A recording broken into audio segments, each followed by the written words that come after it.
از همون کوچه چهارشاخ نژاد کمیابه که آقای برزگر پرورش شده و خیلی هم جالبه.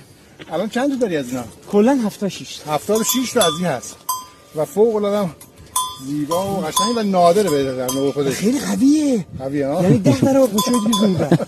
آقا این وقتی شاخ میزنه به در دیوار، حتی دیوار بلوکی رو میریزه پایین. خب بذاریم بره دیگه. ها فقط حواست باشه. نه اگه جات کنن نشه چون بشه. کار میکنه.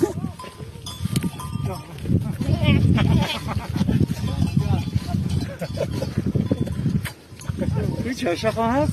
آقا چهارشاخ نگاه. نه اگه بشه 120 تا میتونم ثبتش کنم به عنوان عجایب ترین گله مثلا دنیا. به خاطر فقط چهارشاخ رو میگم. اینا نمیبرید.